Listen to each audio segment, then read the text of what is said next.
So we've decided to do a bit of investigating, and I'm delighted to say we are joined by agent Jon McLeish. Jon's going to answer some questions that we've had, and no doubt some of you guys at home have had as well. So Jon, thanks very much for joining us today. It's great to meet you. Now, can I ask, how did you fall into the world of being an agent? It was a bit of a chance encounter, actually. I was at the time I was scouting with Birmingham City and obviously down in England, but that I was working abroad for them doing the European worldwide scouting. So I met a couple of guys on my travels who suggested possibly becoming an agent. Has ever been something that I've considered? And to be honest, it probably wasn't something I considered at that time. I felt that I guess probably like most people, it was a murky world. It was, maybe not some shady characters, maybe people I didn't want to associate with. It took a little bit of digging, a little bit of maybe courage to speak to some other people and find out, and that probably wasn't the case for the majority of the industry. But I guess that a few guys or a few cases have maybe muddied the waters, and it made the industry maybe made it out to something it wasn't actually. So I was introduced to a company, an Irish company called Platinum One, who at the time were based in Ireland, but had done a lot of work in the UK. They actually did the Barcelona tour when they came over to Scotland a few years ago, when you remember, they played Hibs and Hearts at Murrayfield. And there was also, they hosted Real Madrid's, actually Ronaldo's first game in British football. He came over here as well. So they were an aspiring company. They wanted to get into football more in the UK. And that was really how I fell into it, I guess, in that sense. Right, so Jon, cheers again for having us, for having you joining us today. So to the punter on the street, you mentioned this. It does seem like a bit of a murky industry. Is it true, or is it cleaner than it used to be? Yeah, it's far cleaner than I guess it used to be. I can only talk from my perspective. I've been doing it for 11, 12 years now, and I would definitely say the majority of people, majority of companies are very good at what they do, very transparent. It's been helped, to be honest, with the FA and FIFA regulations have come in the last few years. There's been far more transparency with payments, where money's going, how it's getting filtered through the game. That said, I mean, there will still be occasions where you hear stories popping up on the mainstream media, but by and large, everything we do has to go through clearinghouses now with the FA, with the SFA, and it just makes things a lot easier, more transparent. And to be honest, clubs won't deal with people anymore if they don't come under that category. It's not worth the club's time and effort to go through a transaction with agents that aren't trustworthy and aren't transparent. So, Jon, how do you actually go about finding players to represent? Is it just word of mouth, or do you do your own digging? How do you actually go about it? There's a little bit of everything, to be honest. I guess with experience that I've built up, then yeah, a lot of word of mouth, and that obviously comes through trusted sources within the game. They obviously feel that myself, the company, are people they would like to see representing those type of players, or it could be a friend of a friend, it could be a relative, it could be a coach within a football club. That said, there's a lot of scouting that goes into it as well. A lot of youth football, a lot of late nights in a cold, wet, windy pitch. You're standing watching games. It just depends, to be honest. But by and large, you get ears to the ground. You've got people out there doing some digging for you, some scouts that we have as well that will flag things up. I guess no different to a professional football club in that sense, but obviously we are looking to represent the talent rather than in playing. So That's great, Jon. Excellent. This is fantastic, very interesting. And how many players do you currently represent? And is it just footballers you represent, or other sports people as well? Yeah, at the moment, I've including some coaches and managers as well. I've got around 15 clients. It's I could go a little bit further than that, I guess, but I'd like to keep it a close knit number that you can manage and give them the time that they deserve. I think if you go a little bit higher than that, then they can be forgotten about. To be honest, I think there are some agencies that have hundreds of players, and I struggle to imagine how they manage to service all those players efficiently. So yeah, from that perspective, it's a manageable number. So what was the other question there? Yeah, is it just football players, John, or is it people in other sports as well? Yeah, to be honest, I get opportunities within other sports: rugby, golf, motorsport, tennis.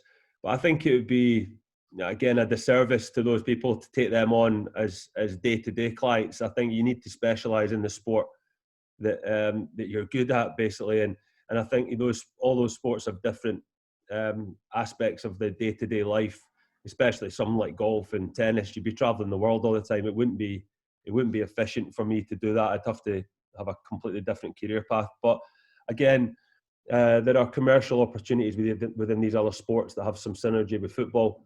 Obviously, within football, I deal a lot in sponsorship as well. So those things go hand in hand with other sports. So there is a little bit of crossover at times. Thanks, John. So when you've got a player on board, John, is it a case of that's, given that there's maybe no fallouts, but is that your player for their career? Is it a decision that the player can, to change agents? How does that all work?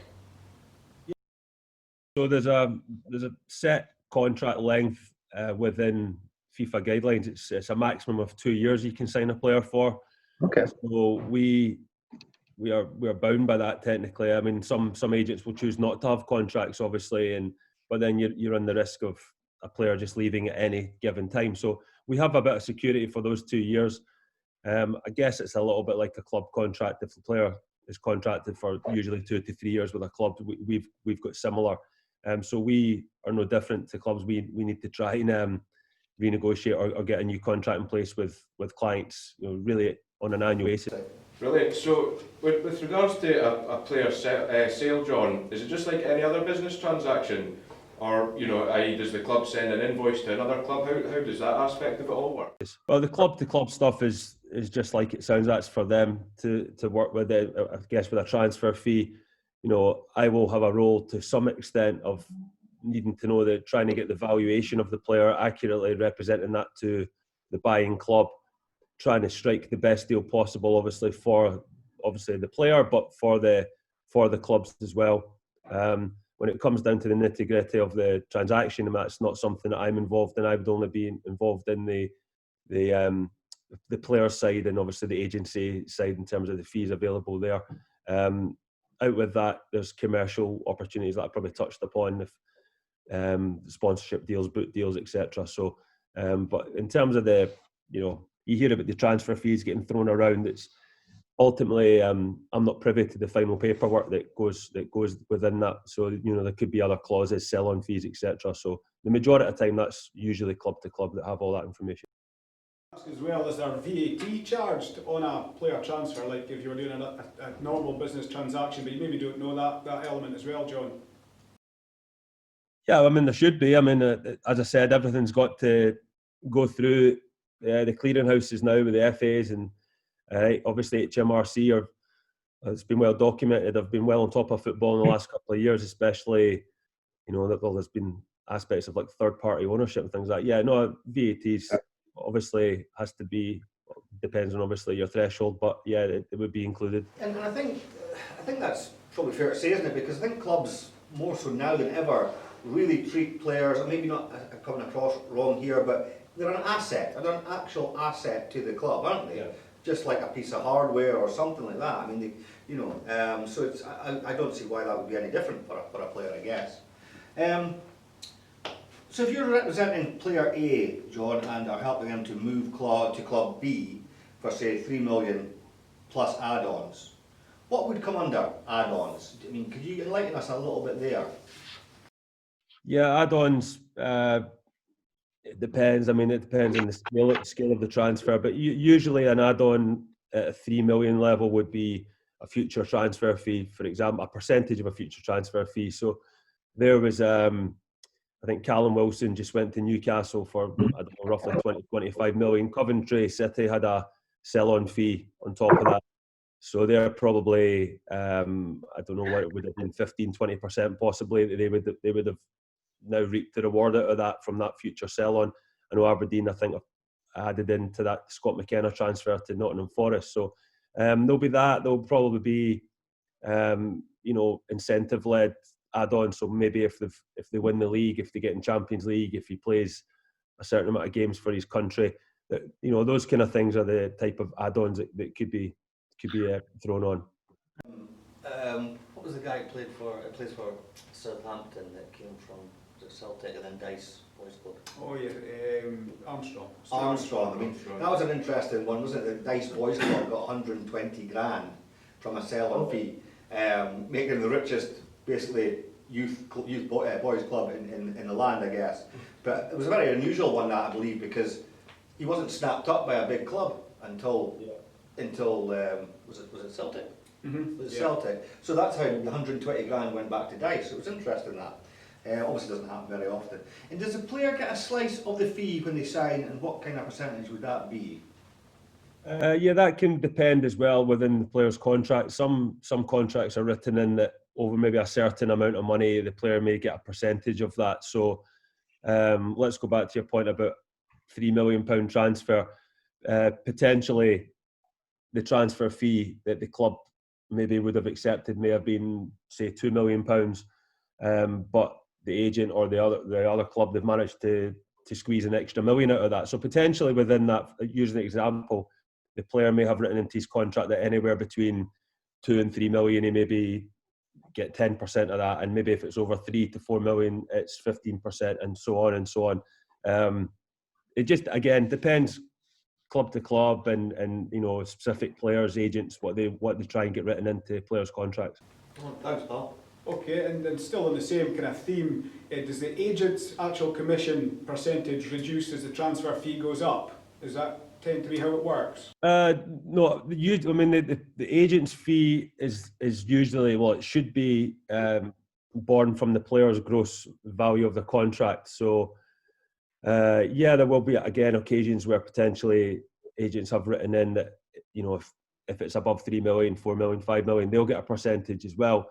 But by and large, how agents make their money is basically from the gross value of the player's contract over the duration of it. So, it's percentage is something that's, I know that FIFA, it's probably well documented that FIFA and then the national bodies have been trying to reduce or set a limit on how much agents are making. But usually, in my experience, it's been anywhere from 3 to 10% of the gross value of a player's contract. But as you've seen from people like Pogba and his agent, it seems those things go out the window. And as I said, it just depends on the level of transfers. I guess the level of club as well. I've definitely seen a huge movement in the last couple of years of League 1 and 2 in England and in Scotland.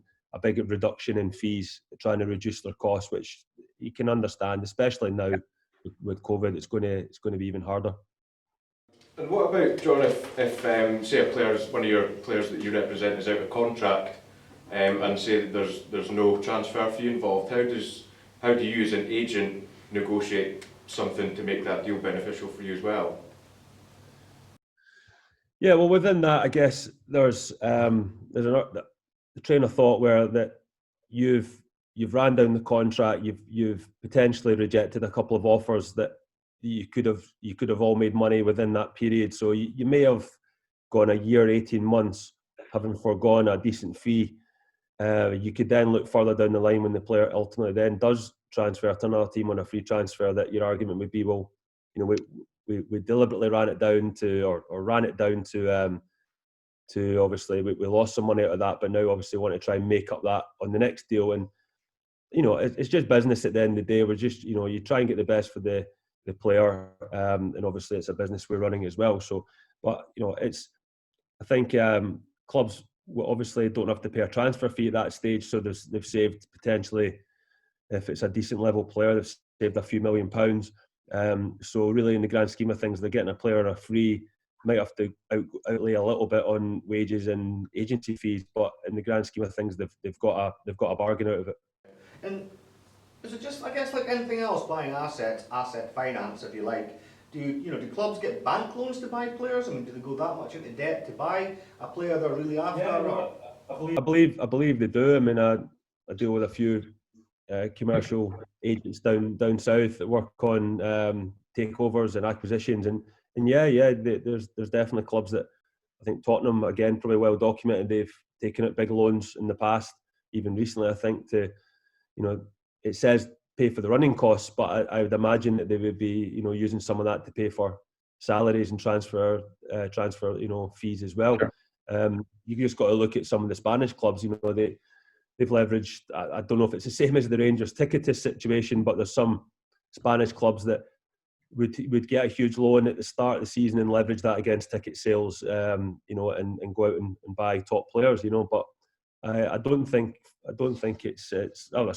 it's something that still goes on in terms of loans to pay for players. Do you still enjoy your job? Do you get a real buzz from getting a deal done? Yeah, no, absolutely. It's an interesting industry. It's something that changes day to day. It's not a 9 to 5. There's no desk job as such. Obviously at this stage it's quite been frustrating. We're not getting out to games as we used to. Can't even go to training grounds anymore, and it's been very tight with the security and naturally so. But I wouldn't be doing anything else. I worked in advertising prior to this, before my scouting roles, and for about 7 years, and I've had enough of the desk job. So I wouldn't swap it for the world. The last question, I think, is fax machines are quite often mentioned, John, when the transfers are happening, and I was just wondering, is it a case of, a bit like my grandma when she used to get DVDs and CDs mixed up? Surely clubs are not using fax machines to wait for these deals. They are using email now, are they? Please tell me. Yeah, no, well, there may be one or two, but no. For example, we've just renegotiated a contract for a player of mine yesterday, so that was all done via email. You can sign things on your phone now, and quick screen grab, send it back. It's moved on so much. I mean, I had my first Zoom contract talks with a player in a club, obviously during lockdown. That was interesting, but it worked really well. That you got 6 of us in the virtual room, and you've got to have a real good conversation about it, and they managed to overlay the conversation with footage in the background of the player and the analysis of all. So it's an interesting way of going forward. But no, I think gone are the days of that, really, and technology has really speeded up the process. Normally I would have had to have probably travelled down there yesterday. That was down south. It would have been a long journey, a full day out of costs and expense, a hotel. We do it all virtually now. That said, there's still occasions when you'll go down and do that, But I think it helps now for all parties concerned that we can do things, via the web, via apps, everything else. So it's good. It's a good way of going forward. Absolutely. I mean, we, from a Fantastic Fanatics perspective, you mentioned the not having to travel, and deals used to be done by face to face, and the amount of clubs we've got over the line via Zoom. And Teams, etc. It's just been phenomenal for us. But we're still willing to travel, of course, when we're allowed to. But it's been getting in front of so many people, so many clubs. Has never been so easy. So long may that continue. Yeah. Sometimes 4 or 5 clubs over the day. Four or 5 championship clubs in one day. I think I did once, didn't it? Yeah. So. Brilliant. Well, John, that was hugely interesting. Thank you very much for joining us, taking the time to spend some time with us, and I'm sure that'll be well received by the Fantastic Fanatics out there when we put it out on our channel. So thanks so much, John. Cheers. Thanks, John. Okay, now following an absolutely brilliant interview with Jon McLeish about the life of a football agent, which I think people will find very exciting, it would be remiss of us not to mention his father, Alex McLeish, one of the good guys of Scottish football, a very popular man. An exceptionally brave player, but we did a bit of homework on his decorated career, and he played at 3 World Cups, he got 77 international caps, he captained his country, he managed his country twice, he won 3 Premier League titles, 5 Scottish Cups, 3 League Cups, the European Cup Winners' Cup, the Super Cup. As a manager, he won 7 trophies with Rangers, and he won 1 south of the border with Birmingham City as well. Wowzers, that's what I call a football career. Now at Fantastic Fanatics, we don't have much of a budget, I'm afraid, so we didn't want to get sued by TV companies for showing Alex's best goal, which was in the 1982 Scottish Cup final against Rangers. You'll get it on YouTube. But we've decided to recreate it here in the fantastic Fanatics studio. So let's see how we get on. That's it, right.